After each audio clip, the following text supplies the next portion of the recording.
세상의 사람들은 눈에 보이는 대로 살죠. 눈에 보이는 게 좋아 보이는 것을 목표로 삼아요. 대부분이. 그래서 가장 좋은 것이 무엇이냐면 물질이죠. 물질이 많으면 못할 게 없으니까 요즘 보면 젊은 사람들 막 주식에 열풍이 있고 뭐 가상화폐 뭐 이런 것에 투자를 많이 하지 않습니까? 왜 그럴까요? 돈 많이 벌려고 하는 거겠죠. 왜냐하면 물질이 풍성하면 편안하거든. 집도 살 수 있고 차도 살 수 있고 노년에 평안하게 살 수 있기 때문에 사람들은 눈에 보이는 그 물질을 위해서 열심히 삽니다. 또 다른 사람은 명예를 위해 사는 분들도 있어요. 명예는 다른 사람들에게 내 자신을 드러내는 것 아닙니까? 이름을 드러내는 것이겠죠. 또 어떤 분들은 또 권력 지향형인 인간들도 있어요. 그러니까 힘을 추구하는 분들도 있죠. 이렇게 사람들은 눈에 보이는 걸 따라가요. 그런데 하나님은 성경에 누누이 말하지만 성도는 눈에 보이는 걸 따라가는 존재가 아니라 영원한 가치를 위해 사는 존재다 이렇게 말씀하셨거든요. 영원한 가치는 눈에 보이지 않습니다. 세상 사람들이 전혀 관심이 없는 것들이에요. 그런 것들을 위해 살아야 된다라는 거예요. 대표적으로 그 영원한 가치를 위해 사시는 분들이 있어요. 우리는 그런 분들을 특별하게 뭐라고 부르냐면 선교사 이렇게 불러요. 선교사. 선교사님들은 대부분이 그런 영적인 가치를 위해 자신의 편안함을 다 포기한 분들이잖아요. 근데 많은 성도들은 어떻게 생각하냐면 선교사는 특별한 사람들, 목회자는 특별한 사람들, 성도는 선교사가 아니다라고 생각해요. 그러니까 성도는 그냥 세상과 하나님과 적당한 균등한 관계를 유지하며 살아가는 존재 이렇게 생각하고, 선교사나 전도자나 목회자들은 하나님께 최선을 다하고 모든 걸 다 바치는 분들 이렇게 생각할 때가 많다라는 거예요. 전혀 그렇지 않습니다. 선교사하고 목사하고 성도는 다 똑같은 하나님 믿는 사람들이에요. 똑같은 거예요. 똑같은 거야. 선교사만 영원한 가치를 위해 사는 게 아니고 모든 성도는 다 영원한 가치를 위해 살아가야만 합니다. 그것이 우리 성도들이 살아가야 될 비전이요 목적이요 목표다라는 거예요. 대한민국 땅에 예전에는 한국이 아니고 조선이라 그랬죠. 조선 땅에 선교사가 많이 오셨죠. 그분들의 희생을 통하여 대한민국의 교회가 많이 세워졌어요. 전 세계적으로 보았을 때 기독교 역사가 100년이 조금 넘었는데 우리나라가, 그럼에도 불구하고 이렇게 부흥성장한 이 나라가 없다고 하잖아요. 그분들의 헌신과 그 선교사들의 피와 땀과 그 열정과 눈물로 이 대한민국 땅에 이런 은혜가 있지 않았을까 생각되어져요. 대체적으로 한국 교회의 기독교 개신교의 역사를 이야기하자면 언더우드 선교사가 왔을 때부터 시작된다 이렇게 생각들을 해요. 언더우드랑 같이 오신 분이 누구냐면 같은 시대에 아펜젤러라고 하는 선교사님이 같이 오셨거든요. 언더우드, 아펜젤러 유명한 선교사님이세요. 언더우드 같은 경우는 어떤 일을 하셨냐면 우리나라 유명한 연세대학교를 만드셨고, 그리고 연세대학교 세브란스 병원도 그 언더우드가 이제 창설하게 되었고, 그리고 우리나라에 유명한 교회가 있죠. 우리나라 최초의 교회라고 불려지는 세문안교회. 세문안교회도 언더우드가 창립한 교회입니다. 그러니까 아주 큰 역사를 이루신 분이에요. 아펜젤러는 감리교 선교사고 언더우드는 장로교 선교사인데, 아펜젤러 같은 경우는 어떤 일을 했냐면 교육자로서 한국에 오셔서 이 나라의 복음을 증거하며 성경을 가르치며 학교를 세우셨어요. 그 학교가 우리가 알고 있는 배재학당입니다. 그걸 또 아펜젤러가 세웠어요. 우리나라의 역사적으로 유명한 대학들은 다 선교사들이 세운 거예요. 그래서 우리나라의 의료 또한 교육 이런 모든 것들에 지대한 영향을 선교사님들이 끼쳤다라는 거예요. 이런 분들은 유명한 분들이에요. 저는 교회사를 배울 때 늘 배웠던 분들이에요. 그런데 여러분들에게 조금 낯선 이름 한 분을 제가 소개해 주려고 하는데, 서서평이라고는 선교사님 아시는지 모르겠어요. 서서평, 한국 이름으로 서서평이라고 하는데 한국 분은 아니에요. 독일 분이에요. 여성분이신데 이분은 불우한 환경에서 성장을 합니다. 1880년에 태어나셨는데 이분이 미혼모 가정에서 태어나게 됩니다. 근데 이분이요 3살 되는 해에 엄마가 외할머니에게, 즉 이 엄마의 어머니겠죠, 외할머니에게 이 서서평을 맡겨요. 서서평의 본래 이름은 엘리자베스 요한나 쉐핑입니다. 독일 분이에요. 이 쉐핑을 자기 어머니한테 맡기고 3살 된 이 아이를 맡기고 본인은 미국으로 가버렸어요. 그리고 이 쉐핑은 할머니 손에서 크는데 쉐핑이 9살 되던 해에 할머니가 죽어요. 그래서 혼자 남았어. 할머니가 엄마의 주소를 써줬어. 그래서 이 서서평 선교사는 그 9살 어린아이가 주소 하나 들고 미국으로 건너갑니다. 그리고 정말로 고생을 해서 엄마를 만나죠. 엄마를 만나고 미국에서 간호사가 돼요. 그리고 간호사에서 열심히 일을 하는 가운데 소식을 듣게 돼요. 저기 미개한 땅, 조선 땅에 많은 사람들이 질병으로 죽는다는 얘기를 들었어요. 그래서 이 엘리자베스 요한나 쉐핑은 스스로 의료 선교를 떠납니다. 간호사로서 대한민국 땅으로, 조선 땅으로 와요. 1912년에 오게 됩니다. 오고 본인이 한국에서 뼈를 묻겠다는 각오로 한국에서 이 조선 땅에서 조선인으로 살아가기로 결정을 하고 이름을 바꿔요. 그 이름이 서서평입니다. 서서평이라는 이름을 바꾸고 옷도요, 한국 사람들이 입었던, 조선 사람들이 입었던 저고리를 입고, 그리고 검은 고무신을 신고, 그리고 한국말을 배우고, 그리고 글씨를 모르는 아이들을 다 불러 모으고 글씨를 가르치고, 그리고 영어를 가르치고, 그리고 거린들을 불러다가 먹이고 입히고, 고아들을 불러다가 양육하고 그들을 키워냈어요. 그 사명을 감당하다가 이분이 54세의 나이 1934년에 돌아가시게 됩니다. 근데 이분이 돌아가실 때 유언을 남겨요. 뭐라고 유언을 남기냐면 사람들에게 이렇게 유언을 남깁니다. 성공하려고 애쓰지 마세요. 성공보다는 섬기는 게 더 중요합니다. 그리고 돌아가셨어요. 근데 놀라운 건 이분이 돌아가실 때 몇 명이 찾아왔냐면 1000명이 넘게 찾아왔어요. 1000명이 넘게 찾아와서 이분이 돌아가실 때 그 한국 조선 땅에 있는 그 사람들이 다 뭐라고 외쳤냐면 어머니, 어머니하고 통곡했다 그래요. 돌아가신 게 너무 안타까워서. 근데 54세에 돌아가시는데 이분이요, 왜 돌아가셨느냐 하면 병 걸려 죽은 게 아니에요. 어떻게 죽었느냐? 가난한 아이들을 키우는데, 고아들을 키우는데 돈이 없잖아요. 돈이 없으니까 본인이 갖고 있는 돈을 가지고 쓴단 말입니다. 그래도 돈이 그래도 없어. 어떻게 하느냐면 자기 식비를 줄여. 하루 식비가 10전이었대요. 쉐핑의 하루 그 식비가 10전이었는데 그 10전이면 지금 얼마냐면 약 4,000원 정도? 3,000원에서 4,000원 정도 된다고 그래요. 그게 한 끼가 아니고 하루 식비야. 하루를 그거 가지고 사는 거야, 이 양반이. 그리고 결국 어떻게 죽었냐면 병 걸려 죽은 게 아니라 영양실조로 돌아가셨어요. 먹은 게 없어서.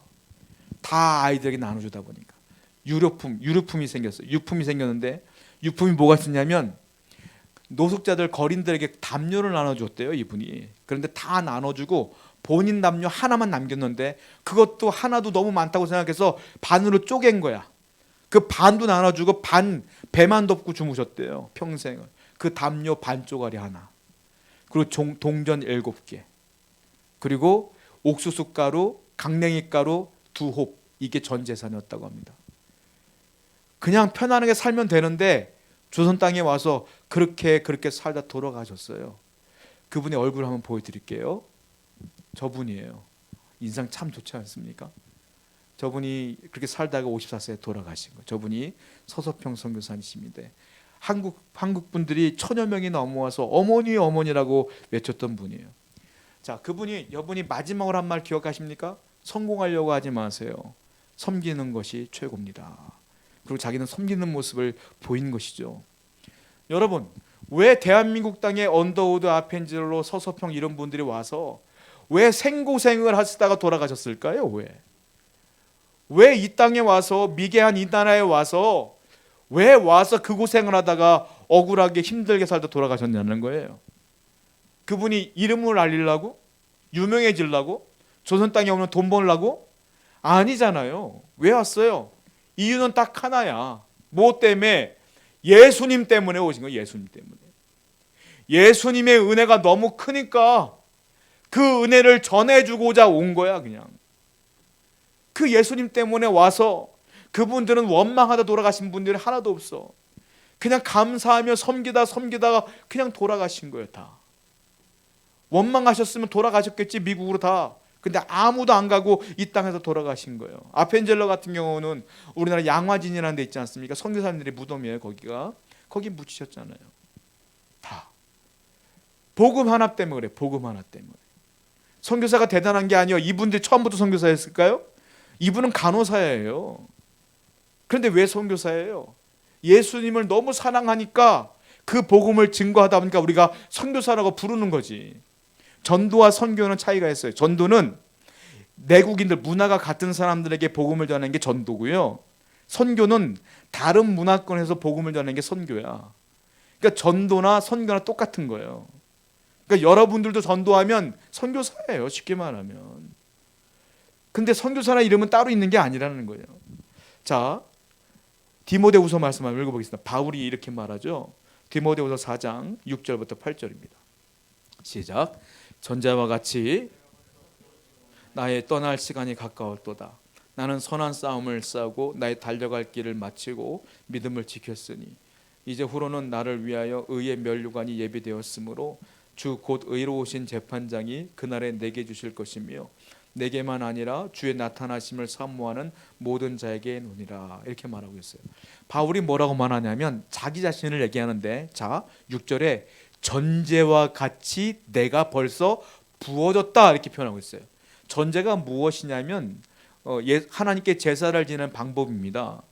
자, 제가 몇 번 설명드렸지만 거제는 드는 거고요. 제물을. 요제는 흔드는 거예요.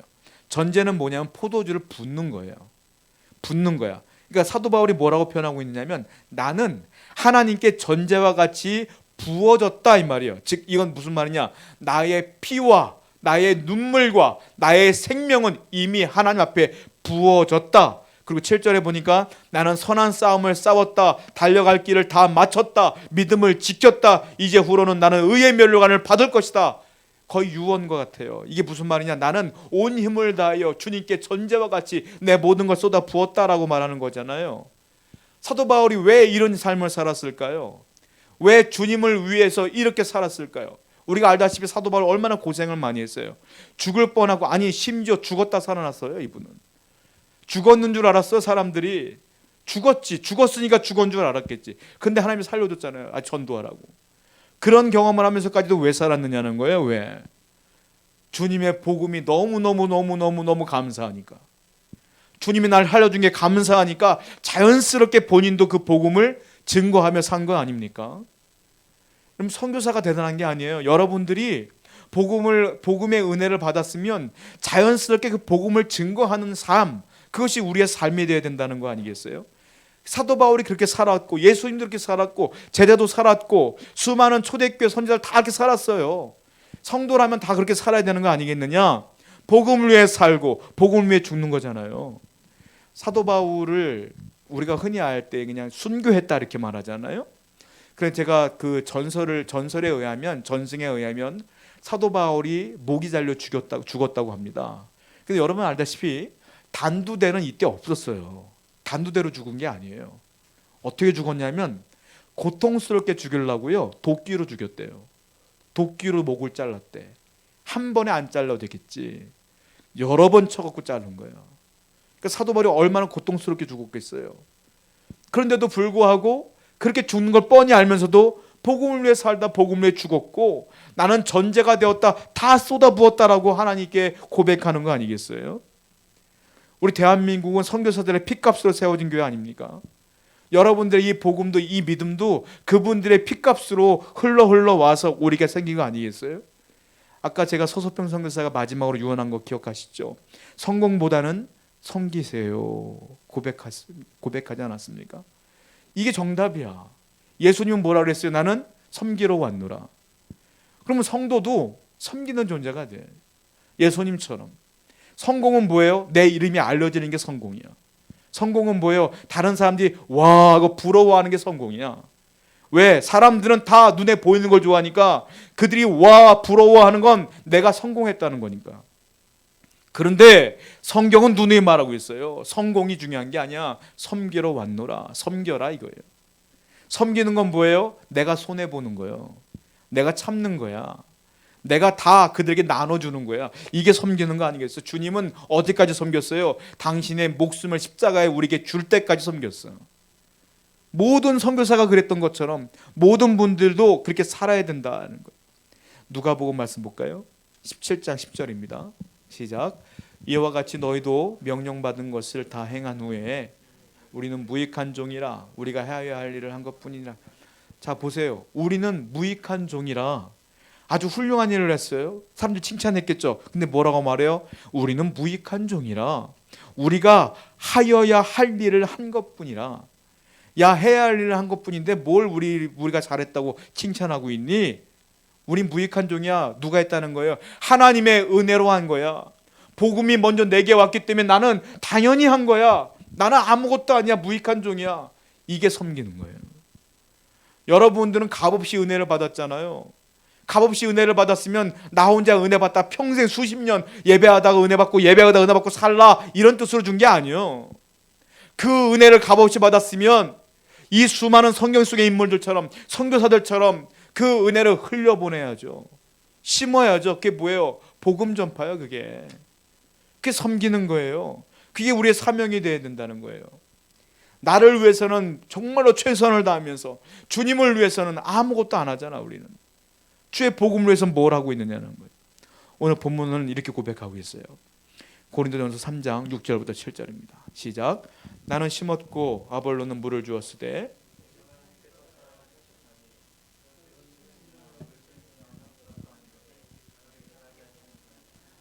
얼마 전에 우리가 새벽 그 큐티 설교로 고린도전서를 했잖아요. 이거 기억하실 거예요. 바울이 말합니다. 나는 심었고 아볼로는 물을 주었다. 오직 하나님께서는 자라게 하셨다. 이게 무슨 뜻이냐면 심는 것 중요한 거 아니다. 여러분 화분에 식물을 심어 보셨나요? 저는 심어 봤어요. 저는 시골 땅에다가 곡식도 심어 봤어요. 심는 거 아무것도 아니에요. 아무나 심을 수 있어. 근데 심었잖아요. 며칠 지나면 죽어 그냥. 내가 실력이 없으니까.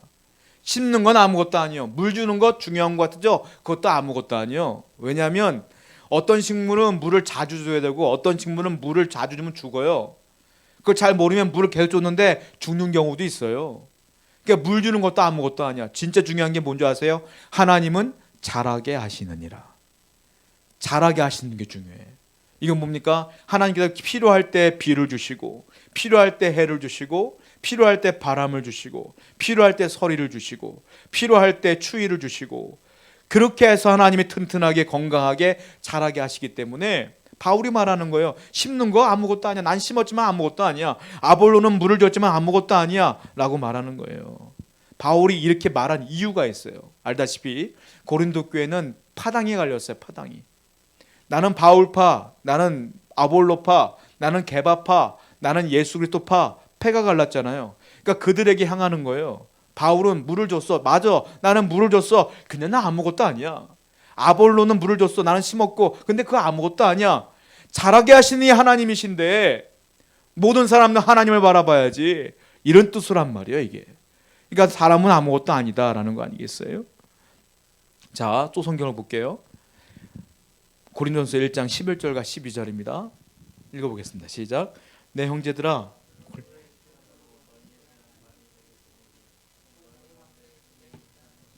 내가 이것을 말하거니와 너희가 각각 이르되 나는 바울에게 나는 아볼로에게 나는 게바에게 나는 그리스도에게 속한 자를 한다는 것이냐.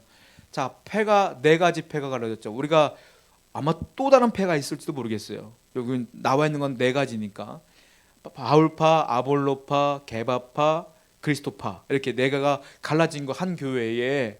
그러니까 치고받고 싸우는 거겠죠. 비난하고. 쉽게 설명해 드릴게요. 제가 바울파는 누구냐면 바울이 고린도 교회를 세웠어요. 그러니까 쉽게 말하면 교회를 개척한 개척자야. 지금으로 말하면 큰 교회를 보면 원로 목사님들 계시잖아요.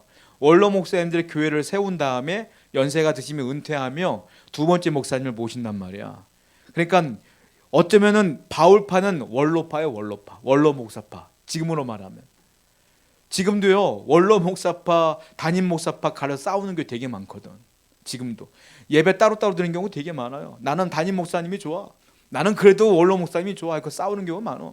그리고 또 아볼로파는 누구냐면 바울이 교회를 개척한 후 선교여행을 떠나면서 바울이 아볼로를 세웠어요. 2대 목사로 세운 거야. 아볼로가 설교를 잘했거든. 그러니까 사람들이 아볼로가 설교를 잘하니까 아볼로한테 뿅 간 거야. 이 사람 누구냐? 담임 목사, 2대 담임 목사. 쉽게 말하면.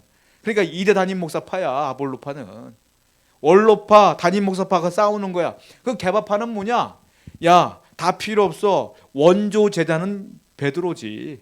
원조파야, 원조파. 쉽게 말하면. 그 예수 그리스도파는 뭐예요? 교주파지. 교주파야, 쉽게 말하면. 이제 파가 4개가 갈라진 거예요. 쉽게 말하면. 그 싸우고 있는 거예요. 그 사람들에게 바울이 말하는 거예요. 야, 나는 심었지만 아무것도 아니야. 아볼로는 물을 줬지만 아무것도 아니야. 자라게 하시는 분은 하나님이야. 이 말이에요. 하나님의 은혜 가운데 거해야지. 나는 무익한 중이야. 나는 해야 할 일을 한 것뿐이야. 라고 말하는 거예요. 자기 이름 안 알려요. 자기 능력 안 알려요. 하나님만 높여. 이게 성도지. 또 성경을 봐요. 고린도전서 3장 1절부터 3절입니다. 시작. 형제들아, 내가 신령한 자들을 대함과 같이 너에게 말할 수 없어서 육신에 속한 자 곧 그리스도 안에서 어린아이들을 대함과 같이 하노라. 내가 너희를 젖으로 먹이고 밥으로 아니하였노니 이는 너희가 감당하지 못하였음거니와 지금도 못하리라. 너희는 아직도 육신에 속한 자로다. 너희 가운데 시기와 분쟁이 있으니 어찌 육신에 속하여 사람을 따라 행함이 아니니라. 이게 또 무슨 말이냐면 그들이 4가지 파로 갈라져서 싸우니까 바울이 뭐라고 말하냐면 너희들은, 고린도 교회 너희들은 다 젖먹이들이야. 한마디로 미성숙한 자들이야. 성도로서 미성숙한 사람들이야. 왜냐하면 갈등을 조장하고 분쟁을 조장하고 싸우니까. 사도 바울은요, 고린도 교회, 제가 그때 설교할 때 말씀드렸지만 고린도 교회는 은사가 많아요. 방언은요, 대표 기도할 때도 다 방언을 해.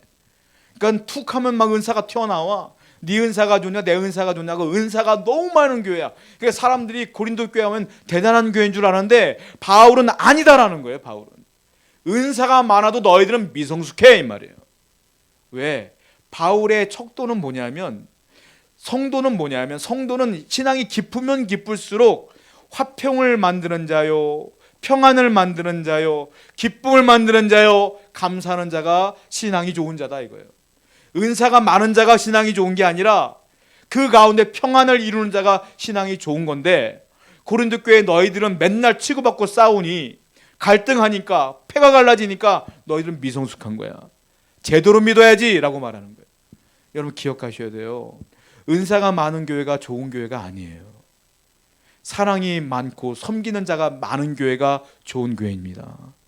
바로 우리 교회가 그런 교회가 돼야 돼요. 아니, 그렇다고 해서 저는 은사를 싫어하는 사람이 아니에요. 저는 은사를 너무 사랑하는 사람이야. 은사를 위해서 기도도 막 금식됐던 사람이야. 이런 은사 주세요. 금식됐던 사람이야. 그런데 그 은사가 사람을 바꾸지 않는다는 건 너무 잘 알아. 은사는 하나님이 주실 때 잠깐 보이는 거지.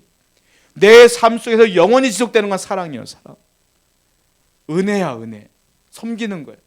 교회가 평안하고 정말로 성숙하려면 모든 성도들이 정말로 은혜로워야 되고 나보다 남을 높게 여겨야 되며 겸손해야 된다. 그래 좋은 교회다라는 거예요. 선교사들이 왜 목숨을 걸고 선교를 했어요? 그냥 예수님 때문이야. 여러분들이 왜 섬겨야 돼요? 예수님 때문이에요. 예수님이 그렇게 했으니까 그렇게 하는 거야. 무엇이 여러분들을 움직입니까? 말씀과 복음이 움직이게 되는 거 아니겠어요? 또 성경을 볼까요? 고린도전서 3장 5절부터 7절입니다. 시작. 그런즉 아볼로는 무엇이며 주신 대로 너희로 하여금 믿게 한 사역자들이나 나는 심었고 아볼로는 물을 주었으되 오직 하나님께서 자라나게 하셨나니 그런즉 심는 이나 물 주는 이는 아무것도 아니로되 오직 자라게 하시는 하나님뿐이니라.